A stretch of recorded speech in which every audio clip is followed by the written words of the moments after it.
ज्या ठिकाणी शिव कथा शिव गोष्टी भगवंताच्या नामाचं चिंतन केलं जातं तिथे देव साक्षात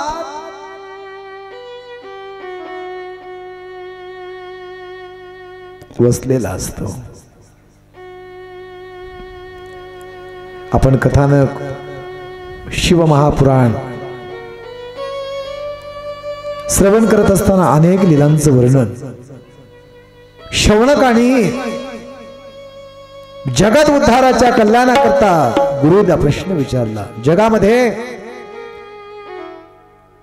मनुष्य योनीमध्ये जन्माला आल्यानंतर गुरुची अत्यंत गरज आहे आणि ती गुरुचं सामर्थ्य गुरुचं बल आणि त्या गुरुदेवाला शरण जात असताना शौनकाने मोठ्या विनम्रतेने नम्रतेने दोन्ही हात जोडले त्या गुरुदेवाला प्रश्न केला। प्रश्न असा होता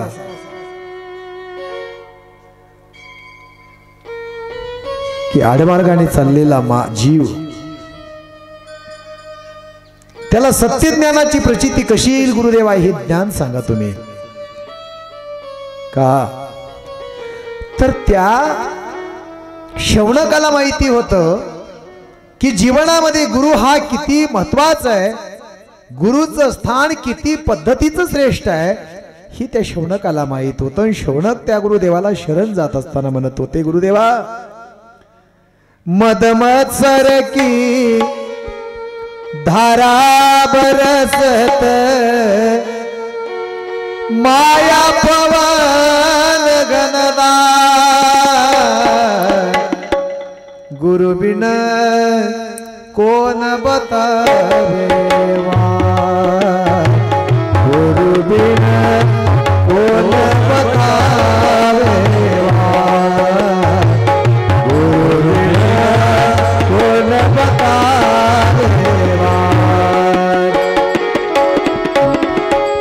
कौन बतावे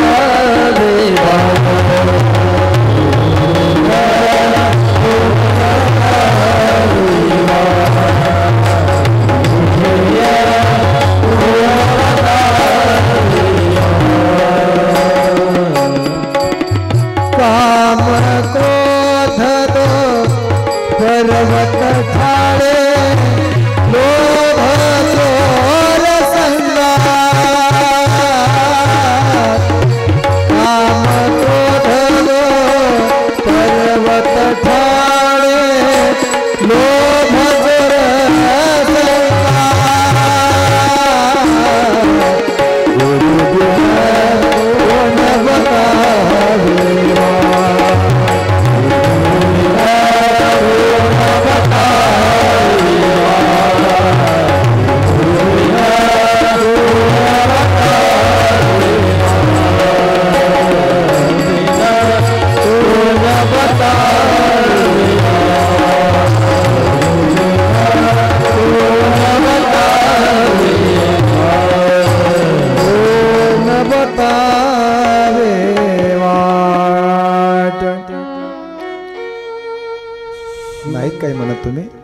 नमः पार्वती पते शिव हर हर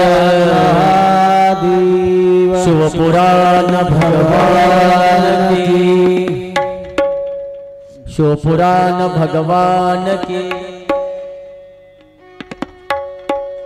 जय मनीष जा। आज तुम्ही नाही का माऊलींचा जन्मोत्सव साजरा केला त्या साधूचा, त्या साधूच्या नावाने जय गाजवीत जा। गुरु बिन कौन बतावे वाट गुरु बिन कौन बतावे वाट बड़ा बिकट है यमघाट गुरु बिन कौन बतावे वाट। मोठ्या विनयतेने मोठ्या नम्रतेने सुतानी शौनकाने त्या गुरुदेवाला हात जोडून विनंती केली, सांगा गुरुदेव कसा उद्धार होईल जीवाचा। जीव. मी असं म्हणेन, जीव हा शिवाचा अंश आहे. एखाद्या ग्लासातलं पाणी, एखाद्या तांब्यातलं पाणी, एखाद्या घागरीतलं पाणी, एखाद्या मडक्यातलं पाणी, एखाद्या विहिरीतलं पाणी, एखाद्या डबक्यातलं पाणी, एखाद्या सागरातलं पाणी, एखाद्या नदीचं पाणी, एखाद्या पावसाचं पाणी, पाणी सारखंच आहे, प्रतीक त्याचंच आहे, पण घटात आल्यामुळे त्याला आकार आहे. तसं तुम्ही आम्ही त्याचे अंश आहोत, पण या घटात आलो म्हणून जीवाची अवस्था आहे. जीव म्हणतात त्याला.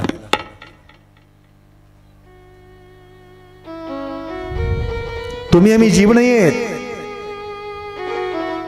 पण भ्रम झालाय जीवाचा. हा भ्रम दूर व्हावा आणि खऱ्या स्वरूपाचं दर्शन व्हावं म्हणून परमार्थ आहे. खऱ्या स्वरूपाची जाणीव व्हावं म्हणून सप्ताह आहे. खऱ्या स्वरूपाची जाणीव व्हावं याच्याकरिता हे अखंड 7 दिवसाचं शिबिर आहे. बरे का? मी असं म्हणेन, परमार्थ करत असताना, प्रपंच करत असताना किती केला याला किंमत नाही, किती पचवता आला याला किंमत आहे. जेवण किती स्वादिष्ट केलंय, किती खाल्लं याला किंमत नाही, जेवण किती पचलं याला किंमत आहे. तसं जीवनामध्ये परमार्थ करत असताना आपल्या जीवनामध्ये काय ज्ञानाची ज्योत पेटली याला किंमत आहे. म्हणून परमार्थ ही ज्ञानाच्या ज्योतीसाठी आहे. अज्ञान तिमिरंदश ज्ञानांजन शलाकया, नाही का? हे ज्ञान अंजन आहे. परमार्थ हे ज्ञानाचं अंजन आहे. आणि तेच ज्ञान प्रतिपादन करत असताना सूत गुरुदेवांना, गुरुवर्यांना प्रश्न केला की गुरुदेव, मद आणि मत्सर, पण फार फार फार फार मोठी भानगड आहे हो. तुम्हाला आम्हाला निघायचं. मी काय सांगतोय, कथा सांगतोय, मी विषय तिथं नेणार आहे, पण सुरुवात आशाने करतोय की हे सगळी पार्श्वभूमी तुमच्या लक्षात यावी म्हणून करतोय. तुम्हाला आम्हाला निघायचंय. कुठे निघायचंय? माझ्या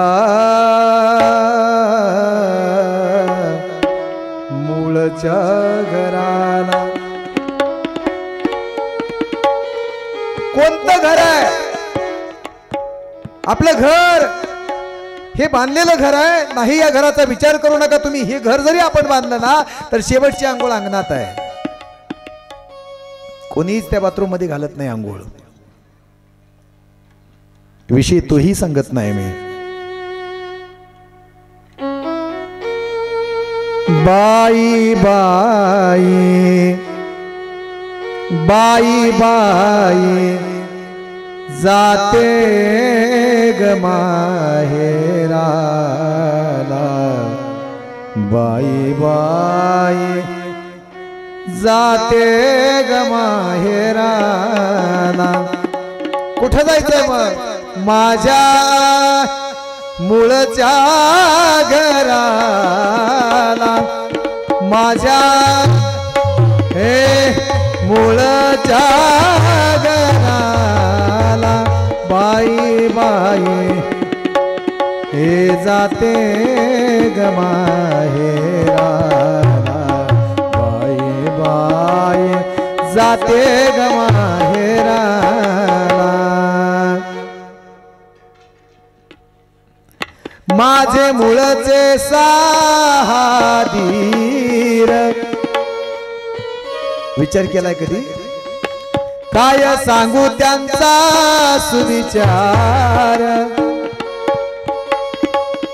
काम क्रोध मद मत्सर दंभ अहंकार गांजिती मजला.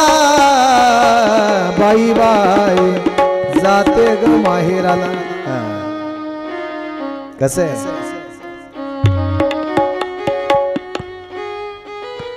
माझे मूळचे 3 सासरे.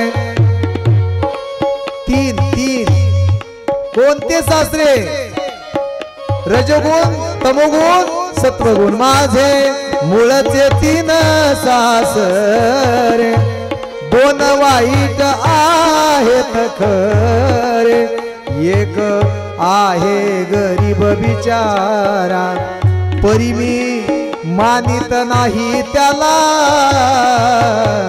बाई बाई जाते ग माहेराला, बाई बाई जाते ग माहेराला.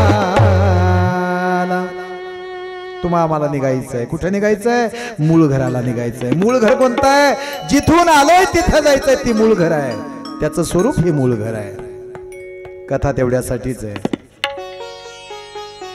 ऐका, मी काय सांगत होतो, पण गंमत अशी आहे, एवढं जरी ज्ञान साधू संतांनी तुम्हा मला सांगितलं, शौनकाने आपल्या गुरुवर्यांना प्रश्न केला, सूत मुनी सांगू लागली हे ज्ञान, तरी सुद्धा आम्हाला ते पटत नाही का? माया सासू मोठी धांगडी, आणि त्या माया नावाच्या सासूला प्रपंचाची गोडी. माया सासू मोठी धांगडी, तिला लई आहे प्रपंचाची गोडी. येता जाता मारी ती थापाडी, हे धरिती गालाच्या गालाला, बाई बाई जाते ग माहेराला.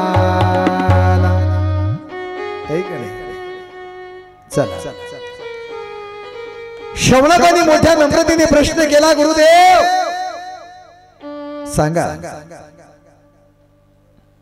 या जगताच्या अनंताच्या या विश्वमायेच्या ब्रह्मांडामध्ये या व्यापलेल्या व्याप्तीनं हे जग भ्रमण केलं या जीवामध्ये, मग या जीवाचा उद्धार कसा होईल? आणि त्यावेळेस मात्र सूतमुनी सांगू लागले, शौनका तुझा प्रश्न खूप छान आहे. जगाच्या कल्याणात तू माझ्याकडे अनेक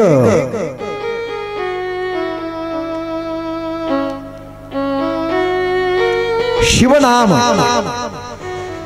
पवित्र आणि जगत उद्धाराचा प्रश्न माझ्या समोर निर्माण केलास, त्याबद्दल मी आनंदी आहे. सूतमुनी सांगू लागले, काय सांगतात? हे शौनका, हे ऋषी मुनीनो, ऐका, मी आता तुम्हाला शिवनाम स्मरणाचा महिमा सांगतो. किती श्रेष्ठ आहे. शिव शिव शिव शिव शिव म्हणता वाचे, मूळ न राहे पापाचे, मूळ न राहे पापाचे, मूळ न राहे पापाचे,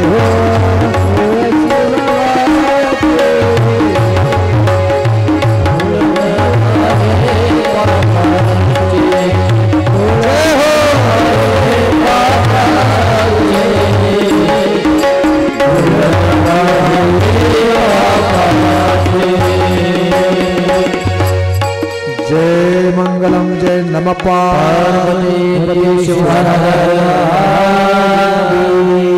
शिवपुराण भगवान की जय, मां शंकर भगवान की, बोलो रे भाई सब संतन की जय. शिवनाम स्मरणाचा महिमा सांगतो. जे लोक, जो जीव शिवाची उपासना करतो ती या जगतामध्ये धन्य होतात. धन्य उपासना, ती कृतार्थ होतात, ते पूर्णत्वाला मिळतात. ज्यांच्या जन्माचे सार्थक झाले असे होईल. पण जे जीव शिवनामाचं स्मरण करतात त्याने त्यांच्या दोन्ही कुळाचा उद्धार होतो असं महाराज सांगतात. ज्याच्या तोंडी शिवनाम ज्याच्या तोंडी शिवनाम तयान बाधी क्रोध काम तयान बाधी क्रोध काम ज्याच्या मुखी शिवनाम ज्याच्या मुखी ज्याच्या मुखी शिवनाम ज्याच्या मुखी शिवनाम. सूत मुनी सांगू लागले. तुम्ही म्हणाल महाराजांनी काही चॅटिंग केली का काय? नाही नाही म्हणानं काही करता येत. ज्याच्या मुखी शिवनाम तयान बाधी क्रोध काम. बर अरे ज्याच्या मुखामध्ये नाम आहे त्याच्या सावलीला सुद्धा पाप राहू शकत नाही. मूळ न राहे पापाचे. सूत मुनी सांगू लागली त्या शौनकाला, शौनका हे बघ, जगत जीवनामध्ये जीवन जगत असलेल्या जीवाचा उद्धार व्हावा असं तुला वाटत असेल तर त्याच्या मुखी अखंड शिवनामाची गळती असली पाहिजे. गळती माहिती आहे ना तुम्हाला? गळती कुठे असते? गळती बघितलंय का कधी? मध्ये गेलंय का? गळती आहे ना मध्ये, आहे ना? ती गळती अखंड असते, अखंड, खंडित नसते गळती. तशी गळती असावी लागते. पण एक सांगू तुम्हाला, महाराज म्हणतात ते नाम त्याच्या मुखामध्ये, त्याच्या तोंडी, त्याच्या मुखामध्ये नाम यावं लागतं, पण त्या नामाला गळती असावी लागते. गळती कसं बोलून जाईन मी? कथा तुम्ही ऐकली 2 वर्ष 3 वर्ष तुम्ही कथा ऐकली आहे, मला त्याच्याबद्दल म्हणायचं नाही. मी सांगितलं, पहिल्या दिवशी सांगितलं, कथाकार बदलला की सांगण्याची शैली बदलते. कथा तीच आहे. एक विषय लक्षात घ्या, गळती सांगतोय मी, गळती आहे ना? बरं जाऊ द्या. कधी विचार केलाय? एक संतांनी तुम्हाला मला खूण सांगितली, ती गळती आहे. आमच्या सुद्धा ह्या घरामध्ये गळती आहे. गळती आहे का? हे काय आहे? हे साळुंक आहे, याला कळस म्हणतो आपण, बरोबर आहे का? आणि हे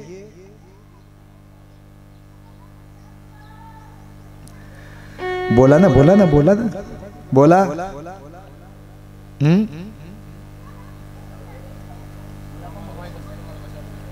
असं म्हणायलेत का ते? नाही तसे म्हणलेच नाही, पण तुम्ही म्हणाले तशी. ते म्हणालेत आम्हाला माहित असतं तर तुम्हाला कशाला बोलवलं असतं, नाही का? विनोद सोडून द्या.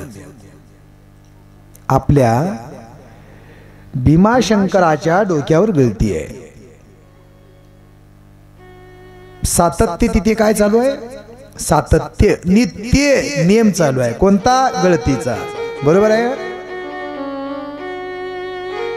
बरं जाऊ द्या. इकडे बघा, इकडे इकडे इकडे इकडे इकडे माझ्याकडे बघा, माझ्याकडे बघा.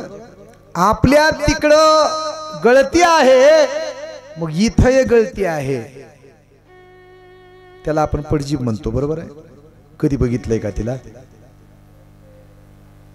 उलटी गंगा वाहे पूर आकाशी आला, एकाएकी नावेमध्ये समुद्र बुडाला. काय सांगतोय मी? विषय लक्षात घ्या. तुम्ही तहान लागली, पाणी पिता. पाणी कुठे जातं? पाणी पोटात जातं, पोटात. पण वरून थोडं थोडं थोडं पाणी गळतं. ते कुठून गळतं? नाही कळलं अजून. घरी गेल्यावर तोंड करून बघा. पडजीभ म्हणतो त्याला. जीभ आहे वरी, एक देठ आहे, देठ. आणि त्या देठातून थेंब थेंब थेंब थेंब पाणी गळतं. ते पाणी जर रसना ओलावली नामामृतानं ओली झाली तर त्या जिभीचं पाणी अमृत संजीवन होतं आणि साधू संत महंत अन्न वाचून पाण्या वाचून हजारो वर्ष त्या पाण्यावर राहतात, त्याला अमृत म्हणतात आणि त्या अमृताची धार म्हणजे ते नामाचं सानिध्य आहे. बरं का, उलटी गंगा वाहे पूर आकाशी आला आणि एकाएकी नावेमध्ये समुद्र बुडाला. कळतंय का? नाही कळलं तर चला आपण पुढे जाऊ. सूतमुनी सांगू लागले, अरे ते तोंड एक पवित्र शिवतीर्थ आहे, ज्याच्या मुखामध्ये नाम आहे.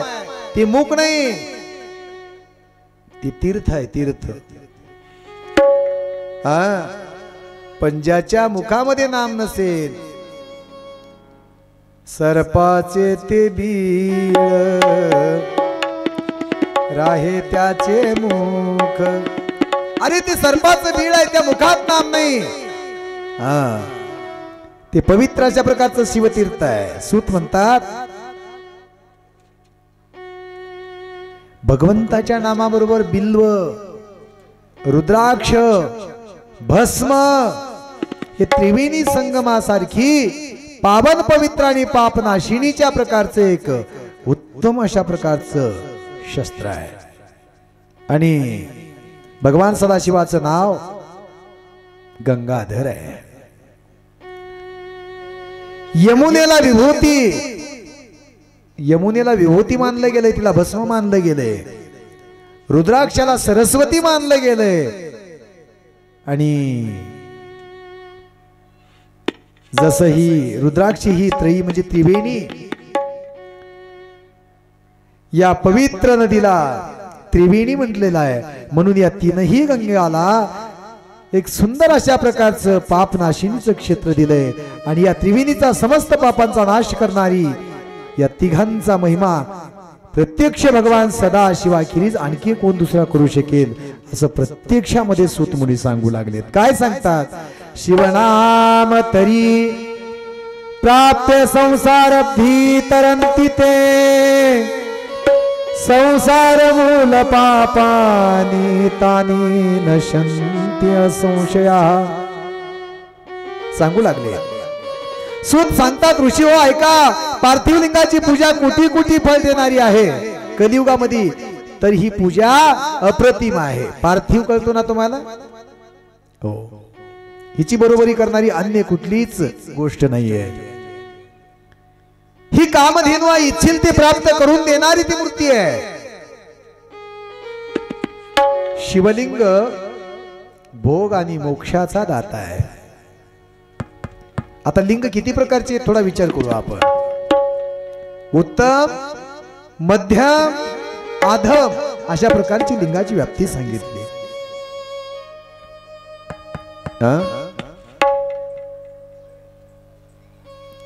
उत्तम, मध्यम आणि अधम कोणी का असेना, ब्राह्मण, क्षत्रिय, वैश्य, शूद्र सर्वांना लिंग पूजा मान्य आहे.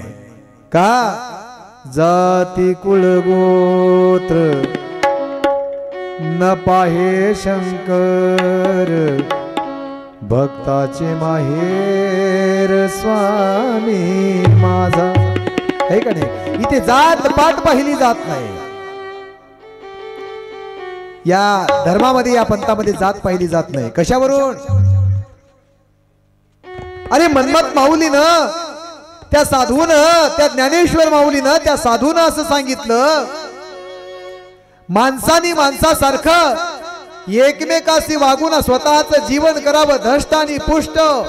हेच आमुचे प्रार्थना अन हेच आमुचे मागणे, मानसाने मानसाचे मानसा समवागणे. हेच आमुचे प्रार्थना हेच आमुचे मागणे, मानसाने मानसाचे मानसा समवागणे. हेच आमुचे प्रार्थना हेच आमुचे मागणे, मानसाने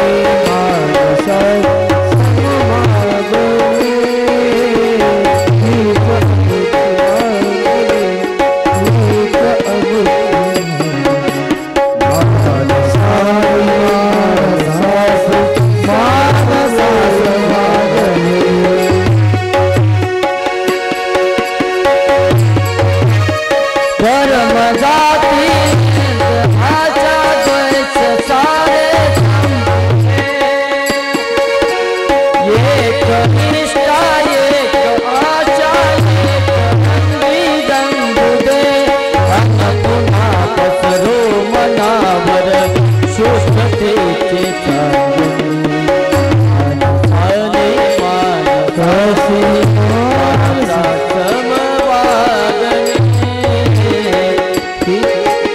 हीच आमची प्रार्थना हेच आमचे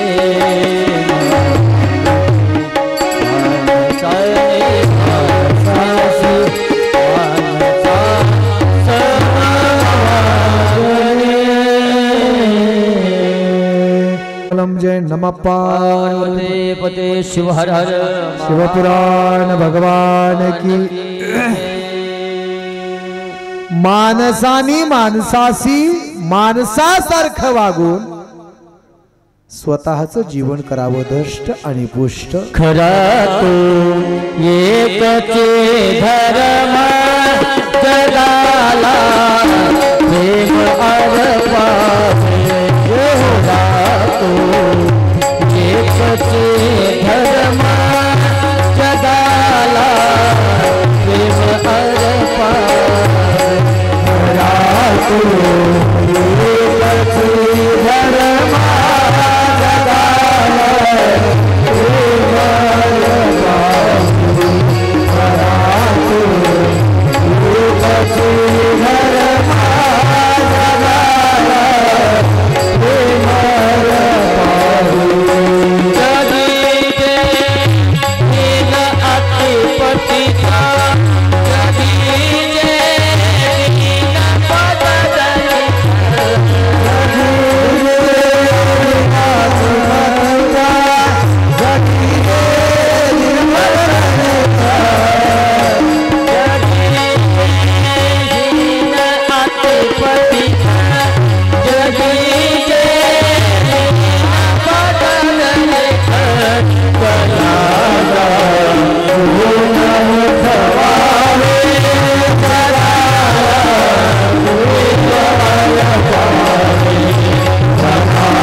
माणसानी माणसासी माणसाप्रमाणे वागावं आणि स्वतःच जीवन करावं धष्ट आणि पुष्ट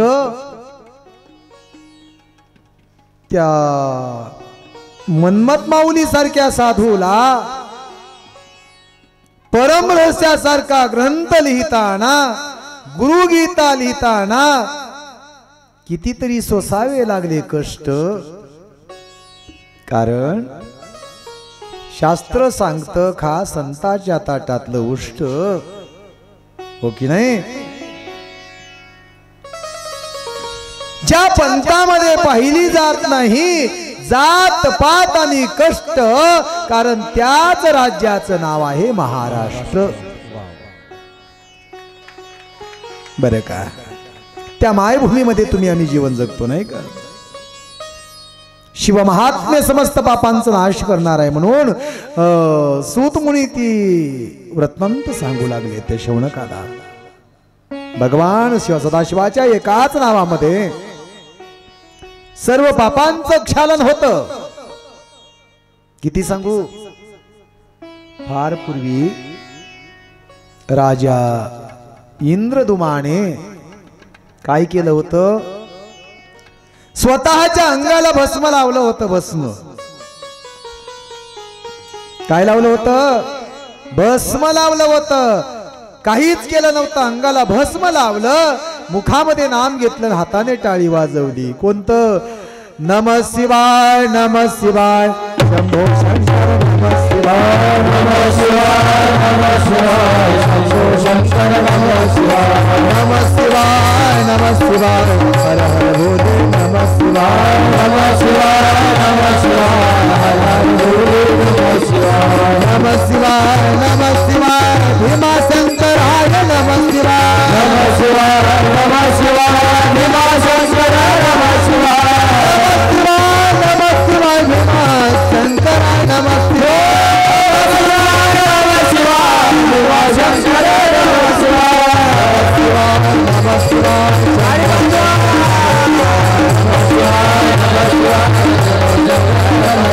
शिवाय नमः शिवाय हर हर बोलो नमः शिवाय नमः शिवाय नमः शिवाय नमः शिवाय शंभो शंकर नमः शिवाय नमः शिवाय नमः शिवाय नमः शिवाय नमः शिवाय शंभो शंकर नमः शिवाय नमः शिवाय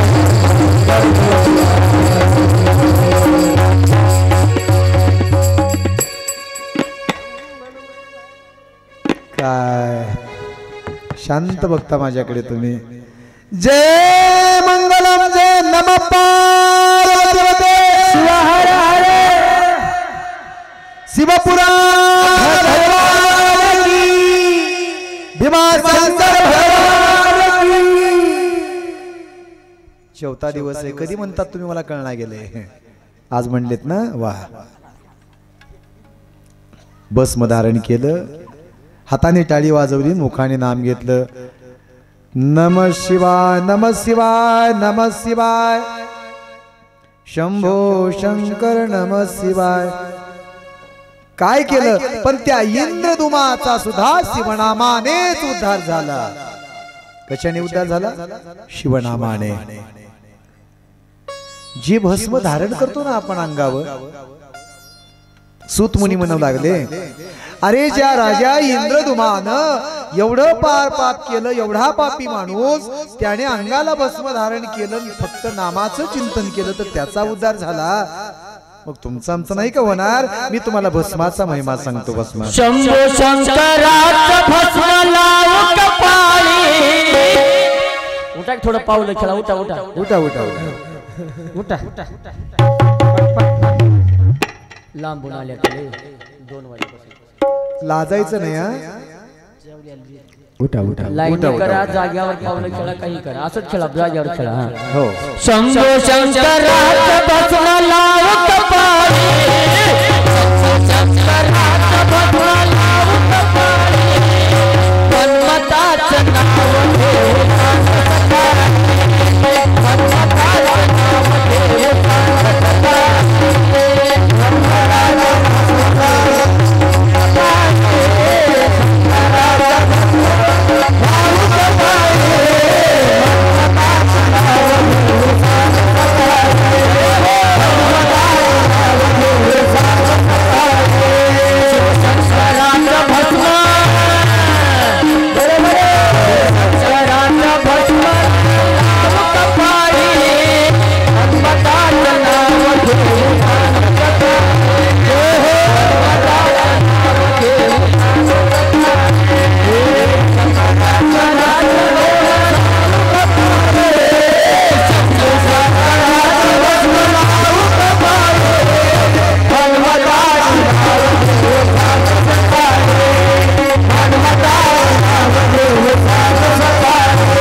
शंभूच्या गळ्यात नागराजा खुलतो.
भस्माचा महिमा सांगू लागले. भस्म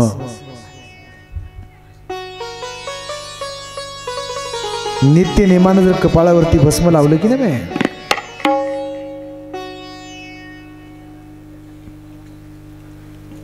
त्याचं भाग्य बदललं जातं. भाग्य भस्म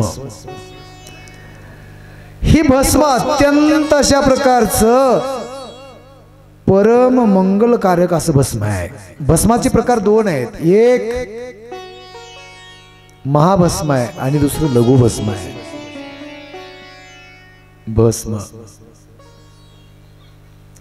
महाभस्माचे प्रकार चार आहेत. विभूती सांगतोय मी तुम्हाला. एक शीत आहे, एक शौत आहे, एक स्मार्त आहे, एक लौकिक आहे आणि एक स्रोत आहे. हे महाभस्माचे प्रकार सांगतोय. लौकिक भस्म हे इतर वर्णासाठी. ऋषी मुनींचं असं म्हणणं आहे की ब्राह्मणाने वैदिक मंत्र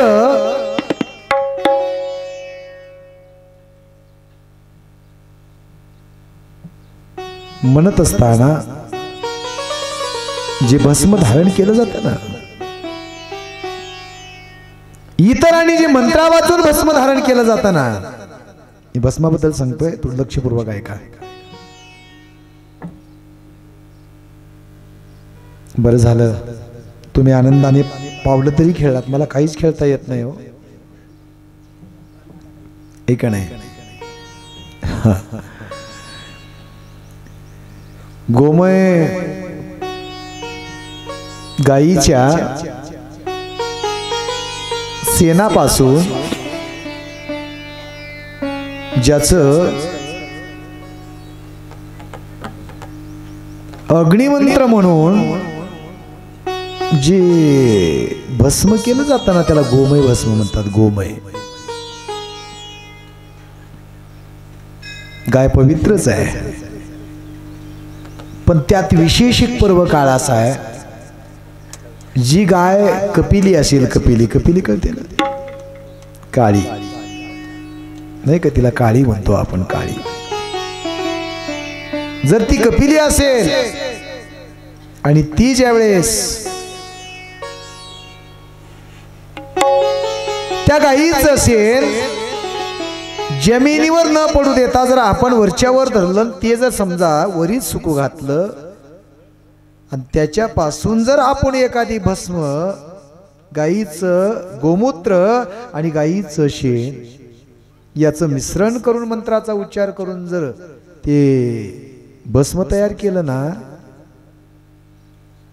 तर ते अधिक पुण्यकारक आहे. त्याला गोमय भस्म म्हणतात. आता वड, पिंपळ,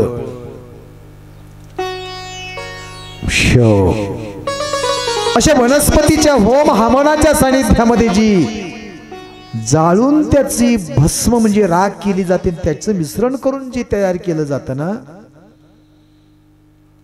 त्याला अग्निभस्म म्हणतात. एक विषय लक्षात घ्या, भस्म लावत असताना आपण 3 बोटांनी विभूती लावतो. भस्म लावतो की नाही 3 बोटांनी, तेही अशा आडव्या रेगा मारतो की नाही.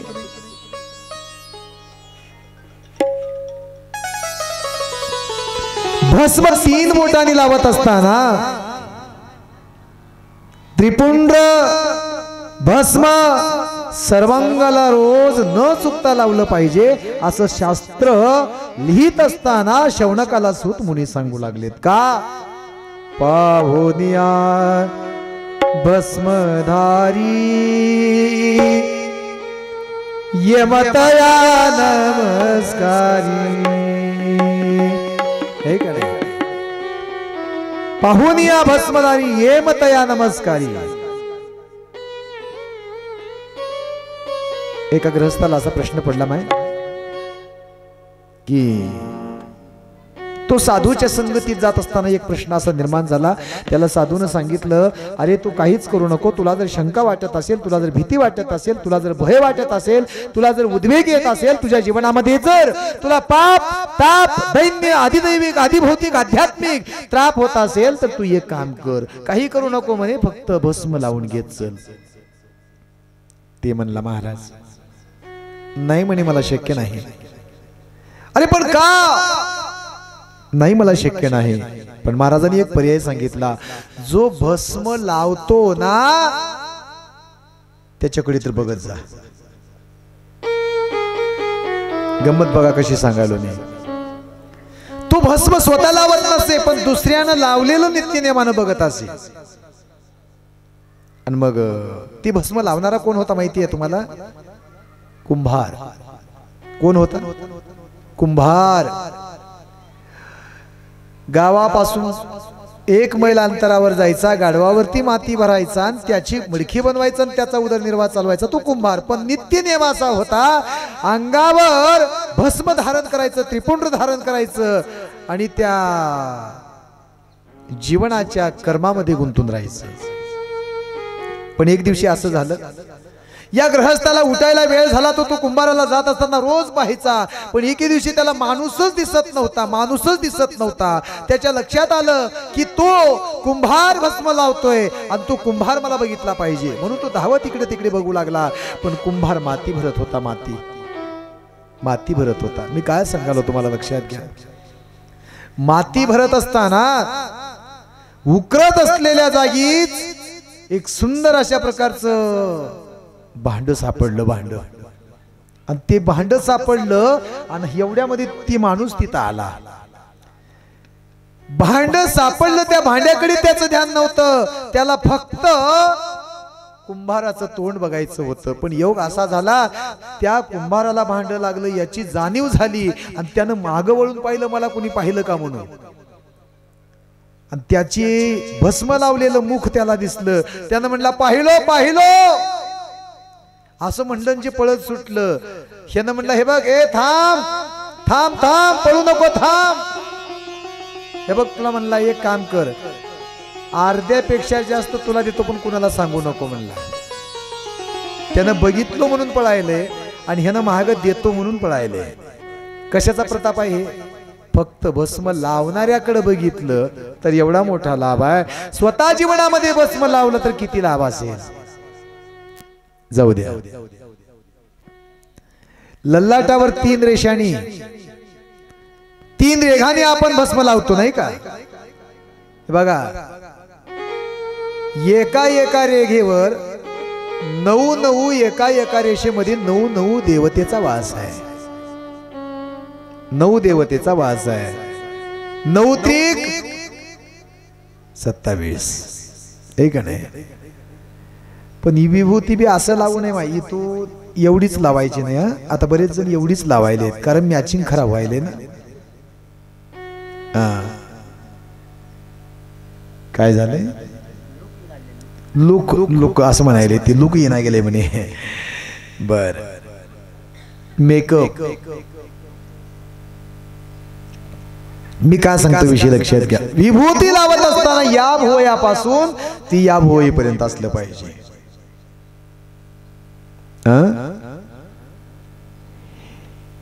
भोई मध्ये, भोई अंतापर्यंत एकावर एक अशा 3 आडव्या रेघा लावल्या जातात, त्याला त्रिपुंड म्हणतात.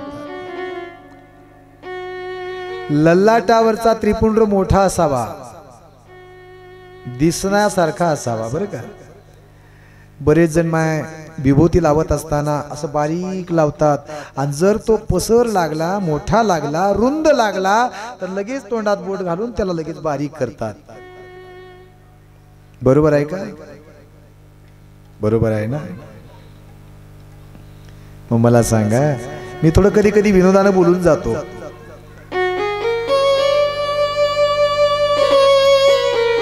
हे 2 भुरकटे आहेत ना, भुरकटे हे भोया आहेत ना, भोया, याच्या मध्यभागी कुंकू लावता तुम्ही. तुम्ही म्हणा, मी म्हणा, कोणी कुंकू लावतं. का लावता तिथे कुंकू? त्रिपुंड सांगत होतो मी. 3 त्रिपुंड म्हणतात त्याला. विशेष महत्व असं आहे. कसं सांगतोय मी आता लक्षात घ्या. उ म त्रिपुंड सांगतोय मी. उ म ओम असं झालंय बरं का. अर्धमात्रा. आपलं मूळ गंतव्य ओम आहे. ओम मय ओमकार, ही आपलं मूळ गंतव्य आहे. एका भुवईपासून दुसऱ्या भुवईपर्यंत भस्म धारण करावं. मी का सांगत होतो? लगेच बोटात असं म्हणजे तोंडात बोट घालतात आणि लगेच त्याला बारीक करतात. मी सांगत होतो या 2 भुवयाच्या मध्ये कोण असतं? बरं, जाऊ द्या. तुम्ही घर बांधलं, त्या घराला खिडक्या दार किती आहेत? तुम्ही बांधलेल्या घराला दार खिडक्या किती आहेत? आता तुमचं तुम्ही घरी गेल्यावर मापा, इथं नका मापू. पण ह्या घराला बांधलेल्या ह्या वाड्याला 9 दरवाजे, 9 खिडक्या, 10व द्वार आहे. किती? 9 खिडक्या आहेत आणि 10व द्वार आहे. तुम्ही म्हणाल कुठं कुठं आहेत? हे का, हे 2, हे का, हे 2, हे 2, 1, 7 झाले ना. एक मलमूत्र विसर्जन करण्याची जागा 2, गुद्ध आणि शिश्न. किती छिद्र आहे त्याला? 9. पर जाऊ द्या बरं, एक विचार करा, आतापर्यंत असं झालंय टाकी जर ओव्हरफुल झाली तर त्या तुट्टीतून थोडं तरी पाणी लिकेज होतं, थेंब थेंब तरी गळतं. मला आता सांगा, एवढे दरवाजे, एवढ्या खिडक्या, एवढी याला सगळं क्वाक बसवलंय, पण कोणती आतापर्यंत तुट्टी लिकेज आहे का? कानातून काही असं, नाकातून, डोळ्यातून काही असं आहे का? काही नाही ना. विधात्यानं या निर्मितीच करत असताना वाड्याची चतुर केली आहे बांधणी. आता मी तुम्हाला सांगत होतो, तुम्ही कुंकू का लावता, भस्म का लावायचं. कथा एवढ्या सर्वसामान्यामध्ये 7 दिवसामध्ये 7चं खंडन करता येत नाही. माझं तत्व असं आहे, मी एकदा गुत्त घेतलं की त्याची मेक मारल्याशिवाय बाहेर जात नाही. बरं का, गुत्त घेतलं ना, सोयाबीन काढितो, त्याचा सर्वा येतो, त्याची बनीम लावतो, त्याच्या बनवीवर ताटपत्री झाकतो, रस्सीनं बांधतो, रस्सीला दोरी ठोकून मेक मारतो, मग जातो. आता कळलं का? कथा एवढी 7 दिवसामध्ये पूरक होईल असं नाही वाटत मला. कथा जर ऐकायची असेल तर 21 दिवस कथा लावावी लागते. बरं का,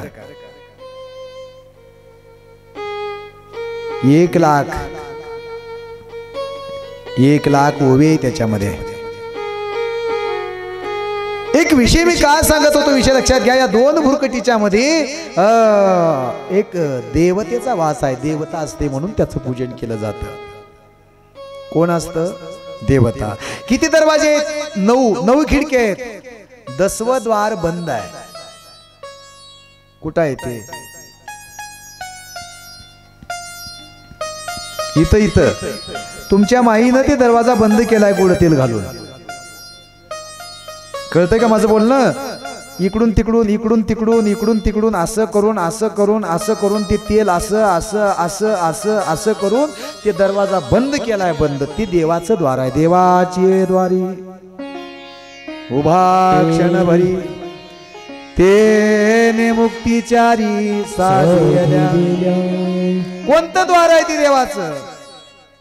देवाची मिळवणी, देवाची वस्ती या भुरकटीमध्ये आहे. मग तिथं भस्म लावता, तिथं कुंकू लावता, आणि जर तुम्ही तोंडामध्ये तुंकीचं बोट जर तिथं लावत असाल तर दोष आहे. तुम्हाला दोष आहे. दोष नाही कधी तुंकी लावायचं. लागलं ना एकदा, लागू द्या, काहीच फरक पडत नाही. पण कुंकू पुन्हा बारीक करू नका, विभूती बारीक करू नका, हे माझं तुम्हाला सांगणं आहे. करत असाल तर पाणी एखादी वेळेस चालेल, पण तुमकी अजिबात लावू नका. का? तर तिथे दोष आहे. दोष. चला, विषय वाढवायचा नाही मला. एवढा भस्माचा महिमा सांगून थांबणार आहे मी, कारण आज वेळ झालाय ना. जन्मोत्सवाचं, माऊलीच्या जन्मोत्सवाचं कीर्तन होतं. आपल्याला 3-4 वाजले होते सुरू करायला, नाही का? म्हणून 5:30 पर्यंत टाइम मी घ्यायचं ठरवलंय. आणि आता जवळजवळ 20 मिनिटं झालेत. एक 10 मिनिटांमध्ये आपण सेवा थांबू. 25 झालेत, एक 5 मिनिटांमध्ये थांबू, काय विषय नाही. 30च्या पुढे नाही जायचं. आता मी काय सांगत होतो तुम्हाला, ललाटावरचा त्रिपुंड मोठा असावा आणि तो त्रिपुंड अत्यंत उत्तम भोग व मोक्ष देणारा असावा. त्याच्या प्रत्येक रेघमध्ये 9 देवतेचा वास आहे. ते देव कोणते आहेत? मग प्रणवातील प्रथम अक्षर आहे अ. मी सांगितलं तुम्हाला अ. आणि त्या प्रणवातील अक्षर अ असताना गार्हपत्य ही देवता आहे. गार्हपत्य ही देवता आहे. बरं का? त्याच्यामध्ये अग्नी आहे, त्याच्यामध्ये पृथ्वी तत्व आहे, त्याच्यामध्ये धर्म आहे, त्याच्यामध्ये रजोगुण आहे, ऋग्वेद आहे आणि क्रियाशक्ती आहे. बरं का? प्रात सवन तथा महादेव हे 9 देवते आहेत त्याच्यामध्ये. मापत चला बरं का, मी सांगायला तुम्हाला. असं खांडीवर हात ठेवत चला. दुसऱ्या प्रणवातील अक्षर आहे अ उ. उ म्हणतोय मी. त्या उ दुसऱ्या प्रणवातील अक्षर उ आहे. दक्षिणाग्नी ही देवता आहे. आकाश तत्व आहे त्याच्यामध्ये. सत्वगुण आहे, यजुर्वेद आहे, मध्यदीन सवण आहे, इच्छाशक्ती, अंतरात्मा आणि महेश्वर ही देवता त्याच्यात आहे. हे 2 रेषेचं सांगितलं. तिसऱ्या रेषेतलं अक्षर म आहे. म तिसऱ्या प्रणवातील अक्षर म आहे आणि अहवनय अग्नी परमात्मा त्याच्यामध्ये आहे. तमोगुण आहे, दुलोक आहे, ज्ञान शक्ती सामवेद तृतीय सवन आणि शिव ही तिसऱ्या प्रणवातील अक्षराची देवता आहेत. किती? 9 त्रिक 27. मग जिथं 27 देवतेच्या सानिध्यामध्ये हे सर्व संघटित केल्याच्या नंतर अ उ आणि म हे या अक्षराने एकत्रीकरण आलं की तिथे ओम हा ध्वनी प्रगट होतो आणि ओम हाच ध्वनी आमच्या मूळ जीवाच्या सुखाचं स्थान आहे. आणि ती सुखकारक स्थान निर्माण करण्यासाठी ललाटावर लावलेल्या शक्तीनं त्याला सत्य ज्ञानाची प्रचिती येते. म्हणून जीवनामध्ये भस्म लावावं, भस्म लावावं. भस्म लावणं काही साधं वाटायला तुम्हाला? भस्म कुठेही ला, ते पवित्र आहे. भस्म कुठेही लावा, शरीर अपवित्र नाही आहे. गोट्याला लावा, गुडघ्याला लावा, जांगला लावा, पोटाला लावा, पाठीला लावा, काखेत लावा, हातावर लावा, मनगुटावर लावा, कोपरावर लावा, भोयाला लावा, मानेला लावा, डोक्यावर लावा, कुठेही लावा, कानाला लावा. भस्म हे भस्मच आहे. आणि म्हणून जे सत्य ज्ञान आहे, जे ओम, ते ओम आमच्या मूळ स्वरूपाचं गंतव्य आहे, ते विसरलं गेलंय म्हणून दुःख आहे. ते दुःख जावं, सुख प्राप्त व्हावं म्हणून जीवनामध्ये अंगीकार करत असताना आपण भस्म धारण करावं. ही जीवनातलं गंतव्य आहे. हीच गंतव्य सांगत असताना सूत मुनी त्या शौनकाला सांगू लागली, मी भस्म महिमा सांगतोय तुला. आता नाही सांगत पण थोडा विषय सांगून जातो. भस्म सांगितलंय मी, बेल आणि रुद्राक्ष उद्या सांगेन. रुद्र अक्ष, रुद्र म्हणजे कोण? रुद्र कोणाला म्हणता तुम्ही? रुद्र देवालाच म्हणता ना. रुद्र म्हणजे देव, अक्ष म्हणजे डोळा, ज्याच्या डोळ्यातून नयनाश्रू खाली पडले आणि तिथं जी वृक्ष उभा राहिला त्याला रुद्र अक्ष. ज्याच्या रुद्राच्या डोळ्यातून अक्षाच्या सानिध्यामध्ये ज्या प्रेम ओलाव्याने वृक्ष निर्माण झाला त्याला रुद्राक्ष म्हणतात. तो रुद्राक्ष महिमा एका मुखापासून 16 मुखापर्यंत किती जीवनामध्ये सुखकारक आहे याचा महिमा मी तुम्हाला उद्या सांगन. उद्या आपला सतीखंडाला सुरुवात होईल आणि पार्वती जन्म. उद्या सतीखंड पूर्ण होईल, पार्वती खंडाला आरंभ होईल आणि मग परवाच्या दिवशी आपण त्या एक सुंदर अशा सोहळ्यामध्ये एक आनंदाचा सोहळा आपण पार करूया. यासाठी या ठिकाणी 4थ्या दिवसाचं हे कथारूपी पुष्प ग्रामदैवत भीमाशंकराला समर्पित करून या ठिकाणी सुंदर अशा प्रकारचा हा जो यज्ञ चालू आहे, हा यज्ञ असाच शतवर्षापर्यंत जावा आणि तुम्हा सर्वांना सुंदर आरोग्य, वैभव, धन प्राप्ती, आरोग्य प्राप्त व्हावं एवढंच त्या भीमाशंकराला मागणं मागतोय. आणि पुनश्च एकदा तुम्हा सर्वांची माफी मागून या ठिकाणी आजच्या या 4थ्या दिवसाच्या कथारूपी सेवेला विराम देतोय. सच्चिदानंद सद्गुरुनाथ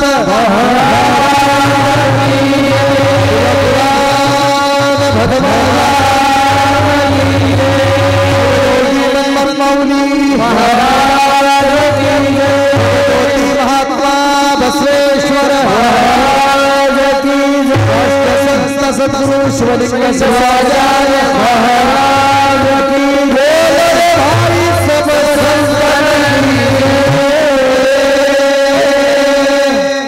एक मनमोहन स्वामीचे एक अभंग होईल. हो, त्यानंतर आपण आरती करूया. थांबा थोडं, आरती आता ठेवा. चला हो चला हो चला हो कपिला धार जाओ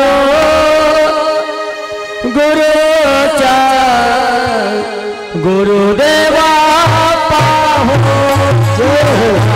हो कपिला धार जाओ चला हो कपिला धार जाओ गुरुच्या गुरुदेवा पाहो गुरुच्या गुरुदेवा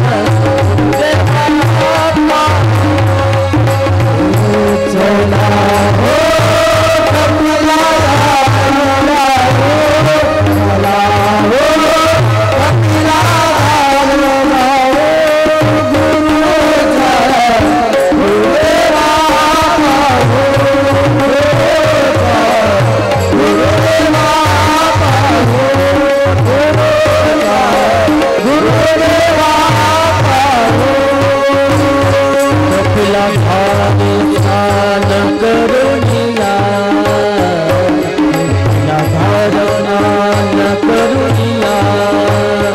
संत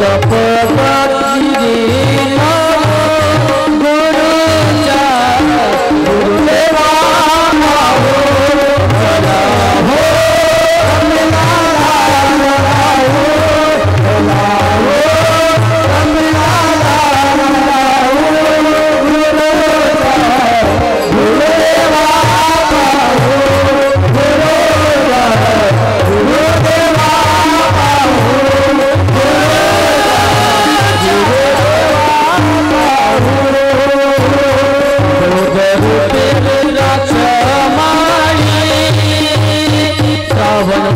भस्म लावो भाई करू मदनाची पडी करू मदनाची पडी निज थाय शिव लावो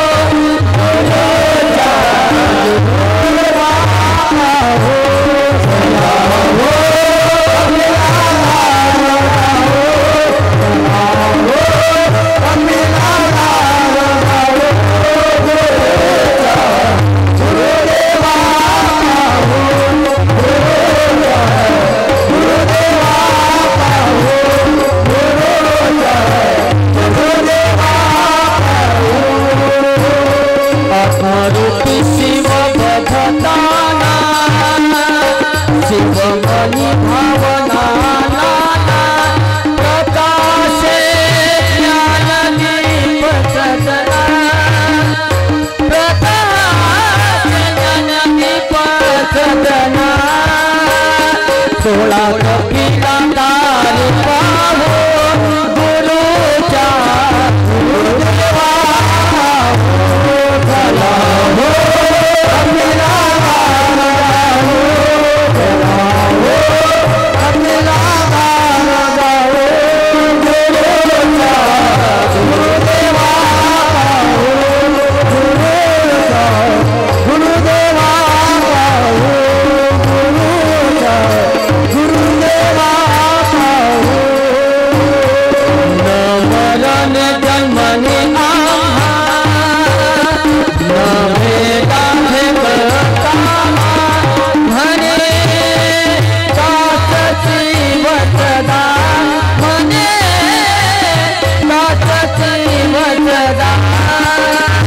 पदामोद तेरे